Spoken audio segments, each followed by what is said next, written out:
Hello friends, myself Gauri Patil and our subject is course paper 202 Knowledge Curriculum and Language Across Curriculum ज्ञान अभ्यासक्रम आणि अभ्यासक्रमापलीकडील भाषा unit 1 knowledge and education घटक 1 ज्याला आपण ज्ञान आणि शिक्षण असे म्हणतो unit 1.1 data information knowledge wisdom and skill data म्हणजे आधार सामग्री माहिती ज्ञान शहाणपण आणि कौशल्य हा जो पिरॅमिड आहे याला DIKW पिरॅमिड असे म्हटले जाते. डाटा इन्फॉर्मेशन नॉलेज आणि विजडम या चार संकल्पनांचा यामध्ये समावेश केलेला आहे. Data is a collection of facts in a raw और unorganized form such as numbers and characters. Data ही कच्ची सामग्री आहे की जी संख्यात्मक आणि गुणात्मक अशा स्वरूपामध्ये उपलब्ध असते. By asking relevant questions about who what when where etcetera we get valuable information from the data. आपण माहितीला किंवा आधार सामग्रीला जेव्हा कोण काय कधी कोठे असे प्रश्न विचारतो त्यानंतर जी माहिती प्राप्त होते प्रक्रिया केलेली तिला आपण माहिती असे म्हणतो. When we understand how to apply information to achieve our goals, we turn it into knowledge. जेव्हा माहितीचा उद्दिष्ट प्राप्तीसाठी कसा वापर करायचा याचे आकलन होते तेव्हा ज्ञान प्राप्ती होते असे आपण म्हणतो आणि प्राप्त झालेल्या ज्ञानाचा योग्य वेळी योग्य पद्धतीने उपयोजन करणे म्हणजेच शहाणपण होय. Wisdom is knowledge applied in action. शहाणपण म्हणजे ज्ञानाचा योग्य ठिकाणी योग्य वेळी आणि योग्य पद्धतीने वापर करणे. या चारही संकल्पना या नॉलेज आणि एज्युकेशन या दोन्हीसाठी अत्यंत महत्त्वाच्या अशा संकल्पना आहेत की डाटा हा या विजडमचा किंवा शहाणपणाचा पाया आहे. त्यातून त्या प्राप्त माहितीच्या विश्लेषणातून किंवा प्रक्रियेतून इन्फॉर्मेशन मिळते. या इन्फॉर्मेशनमधून उद्दिष्ट प्राप्तीसाठी जेव्हा ही वापरली जाते तेव्हा ते ज्ञानप्राप्ती होते आणि या ज्ञानाचे उपयोजन योग्य ठिकाणी योग्य वेळी करणे म्हणजेच विजडम. या चारही संकल्पना या एज्युकेशनसाठी अत्यंत महत्त्वाच्या संकल्पना आहेत. याचा आपण पुन्हा एकदा विस्तृतपणे अभ्यास करूयात. सर्वप्रथम डाटा. डाटा ही जी संकल्पना आहे ही आहे अगदी कच्च्या स्वरूपातील माहिती. म्हणजेच काय data are recorded symbols and signals. Reading symbols include words, number, diagrams and images which are the building blocks of communication. की कच्ची सामग्री की जी नोंदीच्या स्वरूपात असून ती चिन्हे आणि दर्शक स्वरूपामध्ये नमूद केलेली असते. या चिन्हांमध्ये शब्द क्रमांक आकृत्या प्रतिमा यांचा समावेश केलेला असतो. याद्वारे व्यक्तींमध्ये संप्रेषण प्रस्थापित करण्याचा प्रयत्न केलेला असतो.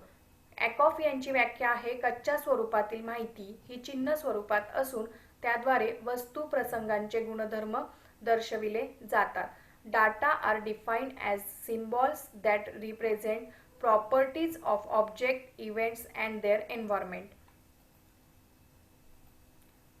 यानंतरची संकल्पना आहे ती म्हणजे माहिती. Information is contained in description answers to question that begins with such a words as who, what, when and how many. Information that are processed to be useful provides answers to who, what, where and when questions.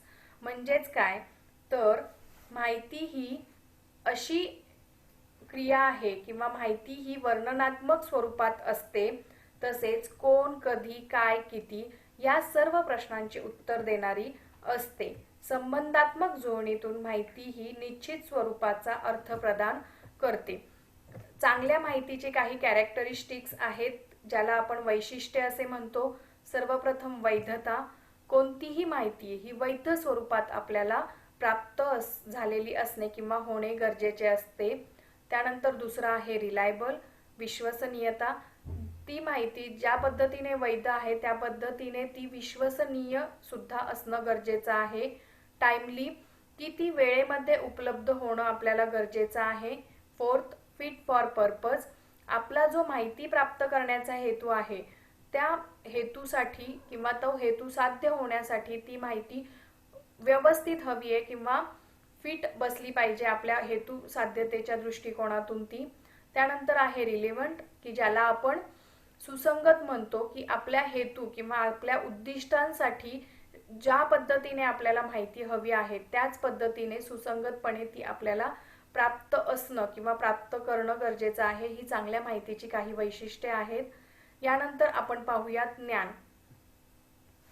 ज्ञान म्हणजे अनुभव आधारित प्रासंगिक आणि कृतीशील माहिती होय. Knowledge is information that is relevant, actionable and at least partially based on experiences.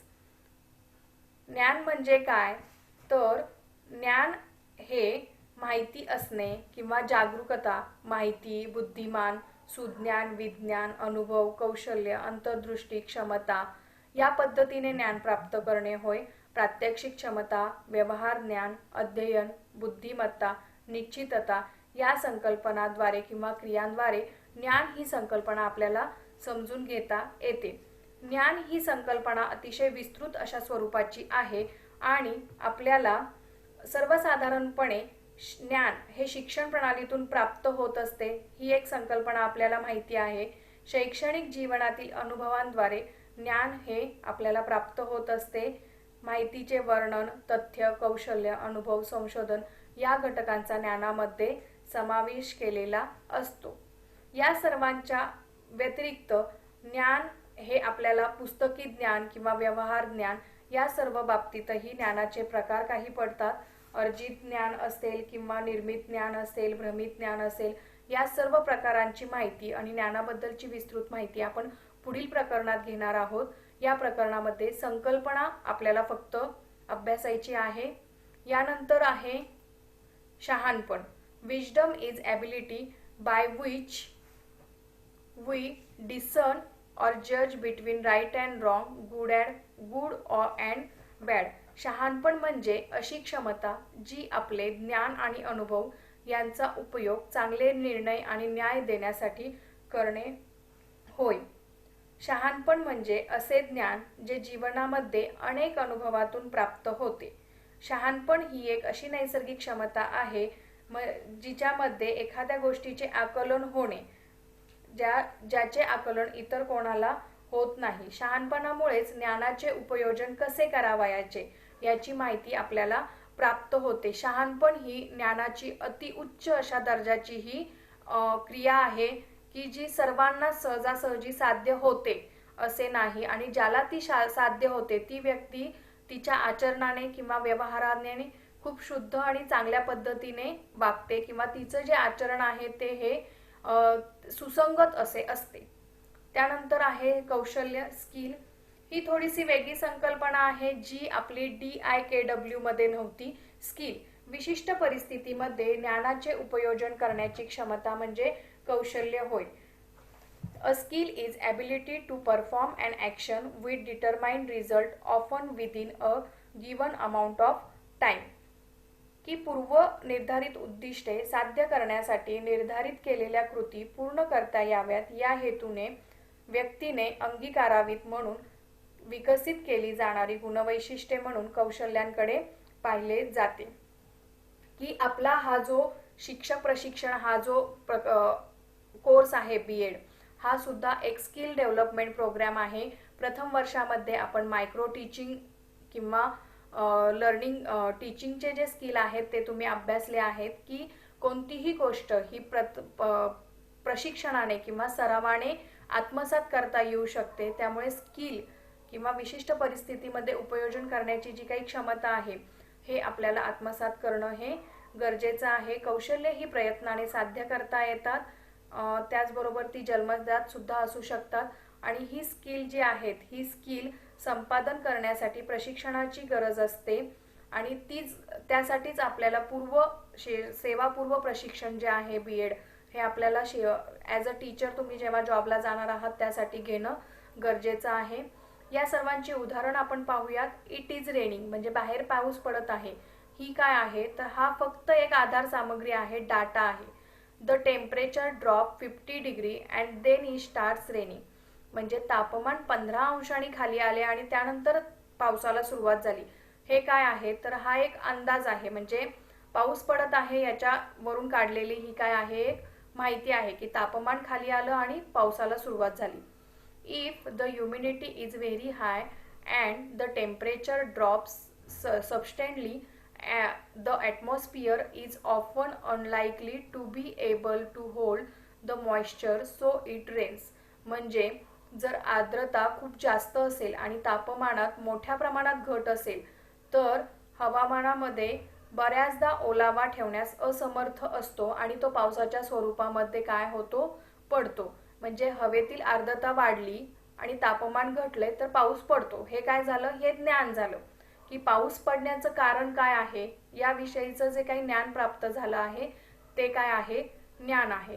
आणि त्यानंतरची पुढची जी पायरी आहे ती आहे wisdom. It rains because it rains and this encompasses an understanding of all the interactions that happen between raining, evaporation, air currents, temperature gradients changes and raining.